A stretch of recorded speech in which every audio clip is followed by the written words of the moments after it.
And we're well into day 2 of the NATO summit. Member heads of state spent the first 2 days seeking to boost alliance's support for Ukraine and to call out on North Korea and Russia for their risky military cooperation. VOA correspondent Chris Casquejo joins us live from D.C. with us for more. Welcome back, Chris.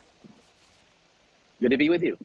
All right, Chris, walk us through the day 1 and 2 and also the Washington Declaration. Yes, let's start with that joint communique or statement from the NATO alliance, the 32 members in the NATO alliance. They condemn North Korea and Iran for fueling Russia's war of aggression against Ukraine by providing direct military support to Russia, such as munitions and uncrewed aerial vehicles. It also went on to strongly condemn North Korea's exports of artillery cells and ballistic missiles, which are in violation of numerous United Nations Security Council resolutions. And the statement also notes with great concern the deepening ties between North Korea and Russia. NATO Secretary General went on to call China a decisive enabler of Russia's war effort in Ukraine and said Beijing continues to pose systematic challenges to Euro-Atlantic security, and Stoltenberg specifically cited the dual-use technology, the military technology that allows Russia to control its weapons and build its weapons. Stoltenberg also said that South Korea will strengthen its cooperation with NATO in various areas, including defense and intelligence. He pointed out that the use of weapons provided by North Korea in the war in Ukraine is an example of how security in Europe and Asia is now interconnected. And finally, Stoltenberg said Ukraine is on an irreversible path to NATO membership, but added that it will not happen until the war with Russia has ended. So lots of global security challenges were brought up. Now, Chris, what other some of the day's key developments? Tell us more. Right. There were some other military developments. The first batch of U.S.-built F-16 fighter jets is already being transferred to Ukraine from Denmark and the Netherlands and will be flying over Ukraine this summer, U.S. Secretary of State Antony Blinken said at an event on the sidelines of the NATO summit.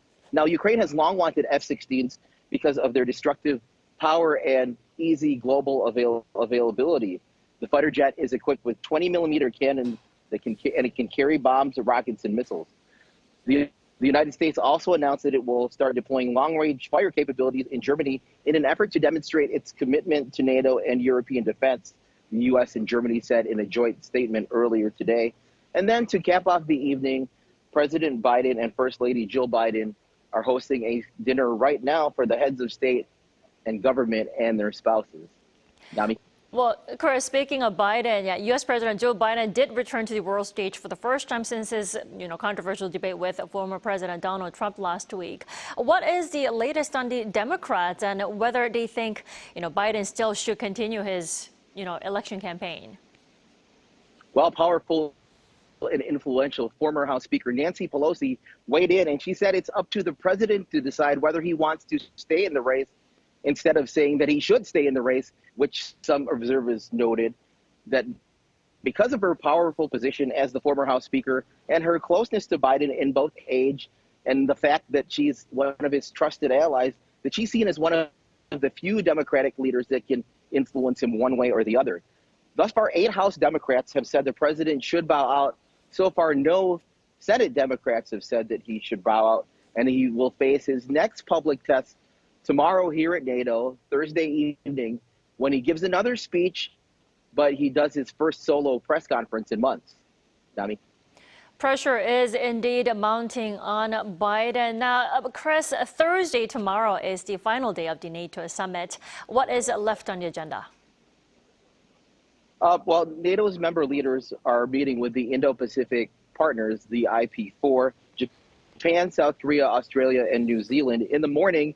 And then early in the afternoon, NATO's Ukraine will meet with President Volodymyr Zelensky. And then finally, Biden will have that press conference, and it's scheduled to begin at 5:30 p.m. DC time. So there's still a lot going on tomorrow, even though the joint statement from the NATO alliance came out today. All right, Chris, thanks for the report again today. We appreciate it. Good to be with you.